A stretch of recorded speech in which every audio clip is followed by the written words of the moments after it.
Hi and welcome to Cricketology by Sam's Perspective, powered by the Cricket Store, a wonderful place to get all your cricketing equipment. We are here to discuss the first test, what turned out to be a horrendous test for Sri Lankans, and also to build up to the second test. And with me, as always, is my good friend Harun Mawjood, former SL Under-19 representative and also a co-commentator alongside me. Hi Harun, how's it going? Hi Samir, not too bad. Not too bad. Looking forward to the new year, aren't we? Yes. Right, so let's get straight into the first test. Let's start with the toss itself, right from the word go. I thought it was a bold call from Dimuth Karunaratne to bat first. Surprising, but quite bold. And last week, when we discussed, we said that, it's not our bowling that's going to be a concern, it's going to be our batting. And surprisingly, we did bat well. What did you make of the batting effort? Guys like Chandimal, Dhananjaya, Dickwella, all getting on the runs. Good signs from a batting perspective. Correct. I think that was a fantastic first day. Sri Lanka couldn't have asked for a better day to start off their test series at South Africa. And on a pitch that did a lot. If you saw that morning session, there was quite a lot that was happening. The ball was seaming around. The uneven bounce started kicking in on the first day. And bit disappointed in the way the top three kind of got out, but the way they consolidated afterwards, Dhananjaya, Dickwella, Chandimal really put their hands up, and in tough conditions they showed that we could put up a fight. And also Dasun Shanaka for me was very good, because to have that depth in your batting squad for someone who can bowl a bit and also come at 5, 6, 7 and get those important runs, those 60 runs were quite vital in that first innings to give that total a bit of respectability. Going to South Africa in the first innings early morning and then get into a score like 396 is always a commendable effort. So you have to give credit where it's due. But then it was after that, it was really disappointing the way the guys just fell off one after the other. Well, let's get to the bowling effort. Dhananjaya, yes, he got injured when batting, but what happened, Harun? We saw Kasun Rajitha was one of the first to go down as a bowler. Then it was Lahiru Kumara. Then Hasaranga also halfway through, picking up an eagle. I mean, before we get into the injuries itself, what did you make of the bowling effort? I thought, honestly, they were a bit wayward and trying a little too hard. Correct. Did it seem like that? Absolutely, I think you hit the nail there. It wasn't the best start that we had with the ball. As you rightly mentioned, we tried a bit too hard. We weren't hitting the areas consistently, and probably we were getting a bit carried away with a little bit of swing that he was getting. But yeah, things started falling out for the team. The players falling like 9 pins, to be honest. That I think hit into the psyche of the whole team. They knew that from here onwards they didn't have that full strength to kind of compete with what was relatively a second string South African side. Must have been so tough for someone like Dimuth. It is such a new circumstance for him to not have almost 4 of your players in your squad. I mean, he had to bowl himself and use even people like Kusal Mendis. So really challenging as a captain, and we do understand that he could be quite frustrated. But let's now talk about these injury issue, because various people have various theories and reasons as to why our players fell off the way they did. Some are saying that it should have been the LPL. They played it in a hurry and then not even 10 days and we go and play a test match. Some are saying it's a lack of match practice, we haven't played for so long, so that's like an excuse people are making for the players. And then there are also those who are saying, Sri Lankan cricketers are just not fit enough. Whatever they are doing in terms of their fitness routine isn't just good enough. I know you and I with our potbellies aren't very qualified to speak about strength and conditioning, but in your little bit of experience, what do you think went wrong, Harun?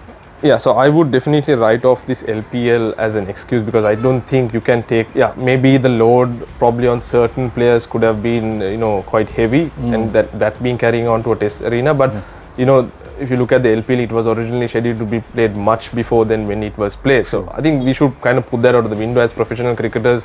They're expected to have some degree of fitness. It must be the regime, I feel. That's my personal feeling, where maybe what we are doing is not cricket friendly. Okay. It can be the standard exercises. So maybe that is something where you'll need some technical expertise, because the whole game has evolved, and the areas of your body that need strengthening, if it isn't strengthened, then that can bring a big downfall into the play. So you look at the Australian bowling attack, they bowl their heart out, ball after ball. Pat Cummins, very rarely would you see them getting injured. Maybe in terms of circumstances, there again, Australia was cleared of COVID at a much earlier stage, so they had much more outdoor practice. But then again, if you ask me what the main reason would be, it would be something to do with the fitness regime that is being followed by Sri Lanka cricket. Maybe that's a question that they'll have to answer. Well, I mean, for fast bowlers, to be honest, I've had several discussions with someone like Faris Maruf, right? A fine, fit fast bowler in his time. And the one thing he's always told me is, listen, go to the gym, it's fine, do your workouts, strengthen yourself, but don't make it the do and be all. That's not the only thing that's going to make you a good, fit fast bowler. What he said was, for for really good fitness and to be really effective as a fast bowler, go and just bowl. Go out there, keep bowling in the nets, bowl 100 balls, 150 balls a day. That's what's going to get you fit, and that will help you, your body sort of acclimatize to your whole delivery stride, and then, that becomes a norm in your body. So it knows how to cope up with it when you're doing it a lot in a test match. Anyway, again, this is a subject, the whole injury scene is for experts to discuss, not like Harun and I are qualified to be doing this, but at least this is our 2 cents of what needs to be done. Okay, so that's as far as injuries are concerned, and because of these injuries was that we missed the services of Dhananjay De Silva with the ball. Now, how much of a miss was that, Harun? Quite a big miss, because he's very, very handy with that ball. His off spinners can really come into play, especially because of the bounce that the South African pitches offer. He has a very good loop, and obviously dearly missed. For me, to be honest, at times in these conditions, he's personally a better bowler than Dilruwan Perera. Okay. But he's smart as well, so that's a big miss for the Sri Lankan setup. But the biggest miss that I saw in terms of this bowling unit was not having Lasith Ambulideniya. Okay. Hasaranga is definitely a star. Okay. But to come in and play his first test match as the prime spinner or the main frontline spinner, I don't think he was kind of ready for it, because that's a different art of bowling, especially in the test arena. And Ambulideniya would have been the fittest to kind of be in there. But maybe in the second game, both can play hand in hand with Dasun Shanaka being the third seamer. That would be an option that I would like to see. Okay, let's get to that. But let's talk about Hasaranga though. I mean, test debut. I thought initially looking at him bowl, I thought he was trying a little too hard. Again, just like the fast bowlers, either too full, too short. There weren't those 6 consistent balls in one place, which is what you need from a spinner. You're a wrist spinner. You'll vouch for that. 4 wickets looks good on paper, and also he scored a 50, so I'm sure he's going to play the second test. But what does he need to do to improve himself and become the mainstay wrist spinner for Sri Lanka in test matches? Yeah, number one, he'll have to develop that stock ball, Samir. As I always mentioned, in test match cricket, you take the best bowlers, they've always had a ball where they can come and just keep and control the situation in the game. Murali, you take Rangan Herath. Rangan Herath was the master of it. Absolute master. He could come at any situation and kind of curtail the scoring rate. So that is something that Hasaranga will definitely have to work, because he has that entire repertoire with him. He can bowl the flipper, the googly. So all he has to do is master that sense of patience and look at a consistent line and length, because it's totally different to white ball cricket. White ball cricket, you have that leverage to kind of experiment with a lot of variations, because the game is shorter. But when you have the game long, and when the batsman's mindset is also to bat long, you have to make sure you have a stock ball in hand and get the assistance of the wickets, the pitch, to kind of bring you the wickets. Advice to spinners: if you're a young rookie spinner, take Harun's advice. I think those are golden words. Develop that stock ball, know to control. I think that word control is very important, especially for someone like Hasaranga on debut, and I think he will sort of get those messages from the management as we go into the second test. Okay, before we go into the second test though, let's talk about the second innings batting. I don't want to dwell too much on it, because again, it was a half-hearted effort knowing what has happened to the team. Most of the guys went out there with a very low morale, knowing that okay, this test match is definitely out of our way. But even then, was it a case of bad shot selection, poor batting, or I think South Africa, were a bit better with the ball than they were in the first innings. They sort of figured out where the lengths were, weren't they? Yeah, they actually picked up on the low morale, as you rightly mentioned, of the Sri Lankan team. The tails were up. The fast bowlers really started bowling very well. Especially, I was very impressed with Sipamla after that horrendous start he had. At the start, he came back and bowled those fantastic lines. And then Ngidi, getting that ball to rise off a length, certain balls kind of unplayable. You really have to give it to the South African bowlers, but I think they really kind of played on the whole Sri Lankan situation, being kind of handicapped, and it kind of played into their hands as well. And honestly, when I saw the lead of 225, I thought it was a breachable lead. It wasn't like they ran away with the game. We could have still batted a bit better and perhaps looked at drawn the game. But then again, bygones are bygones. It's pointless dwelling in the past. Let's look to the future, which is the second test happening on Sunday at the Wanderers Johannesburg. Again, not the most friendliest wicket for Sri Lankans. We know it zips around, bounce movement, seam movement, everything. Forced changes obviously because of the injuries. Dhananjay is out, Rajitha is out, and so is Lahir Kumara. So who would you bring in? Let's start off with Dhananjay. Who would we bring in for him? There's Minod Bhanukar as a specialist batsman. There's Santosh Gunatilaka, who bats and also bowls seam. And if one of those two get in, will there be a tweak in the batting order? How are you seeing things panning out? Yeah, so like as I mentioned in our previous show, I don't think Kusal should be opening. Okay. So maybe they can look at Minod Bhanukar as an open to kind of accommodate the Mutkaran Rathos. That's one aspect that I'm bringing. Santosh Gunatilaka may be given an opportunity because he's seen as a potential that Mickey Arthur has really been fond of, and the left arm quick I forget Dilshan Madhushankar. Yes. Those are kind of the three options that I had in my mind, but you never know how things can kind of turn out. Thiriman is a bit on the fence, I feel. He would be the ideal person if you look at the test potential, but I feel giving Minod Banu with a chance would be vital in this tour. And how do you see the spin department panning out? Because we know that Hasaranga is definitely going to play because he did decently well in the first test, and Mickey Arthur again is a big fan of him.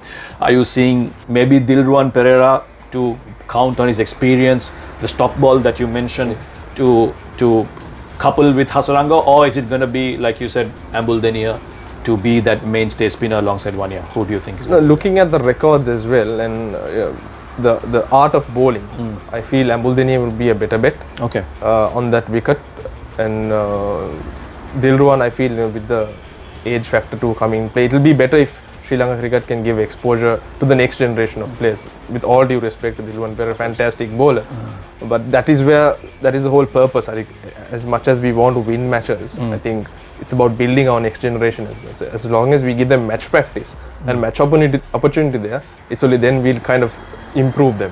Yeah, invest in the youngsters, if I could summarize that. Last point, then the fast bowlers. We have Chamira, Dushmantha Chamira in the squad. Like for like replacement for Lahiru Kumara because he's got the pace, he's got the bounce movement. Again, very much prone to injury, knowing Dushmantha Chamira. Exactly. Would you risk him, or would you give again, even debuting someone like Dilshan Madhushankar is also a risk, because if he gets it wrong, he gets it wrong. Who do you think is going to come in there? Because if Lakmal is injured, then if fit, then he plays. But if he's not fit, then it's a lot of questions to answer for Mickey Arthur. So who are your three main seamers? So I'm looking at Dilshan Madhushankar or Asita Fernando. I'm a bit skeptical about Dushmantha Chamira. He's been in form, white ball cricket, but I'm not too sure how he would kind of cope up, whether he can bowl those long spells. As you rightly mentioned, injury prone, so all those things can kind of play into the heads of the selectors as well, or the team management. So that is one main reason I feel that it might be good to give a guy like Asita Fernando, who is very nippy, who gets that ball to move both Control, ways. that word you mentioned. Very good control. That, yes. So very interesting. I would like to see him personally, Asita Fernando. That's my call. All right. So a debut for Dilshan Madhushankar. Maybe we might see it. Not bad to have another left armer in the team to complement someone like Vishwa Fernando. It brings in a different angle all the time. Okay, so we've run through the possible changes that we might see in the second test, but we can only hope that whatever changes Mickey Arthur and the management do decide to make are positive ones, and that most importantly they stay fit and finish the test match, take it to the 5 days, and hopefully we'll see another miracle by winning another test match in South Africa, that too at the Johannesburg. Right, competition time. Last week we asked you who's going to be the highest run scorer for Sri Lanka. It was Dinesh Chandimal with both innings combined, and the winner of that competition was Abdullah Imtiaz. You need to come to the cricket store and collect the jersey of your choice. For this week, this week's question is very simple, the other way around. Who will get the most number of wickets for Sri Lanka in the second test? Again, both bowling innings combined. So comment your answer on the YouTube video, not on Facebook or anywhere else, because the competition is only for YouTube. Do subscribe to the channel Sam's Perspective if you want to see more awesome analysis and previews and reviews like this. We'll be continuing these for a long time, hopefully. We've got England coming to Sri Lanka, so really exciting times ahead. Lots of cricket being played, and we are going to be here, myself and Harun Mawjud, to try and bring you all of the pre-post match analysis as much as possible. Harun, thanks again, man. Happy New Year to you in advance. Same to you, Samir. It's been an absolute pleasure. Thank you. All right, awesome. Thanks a lot for watching, guys. We'll see you next week, looking back at the second test. Until then, enjoy your New Year's Eve. Be safe, be safe, be safe. I'll leave you with those words. Bye-bye.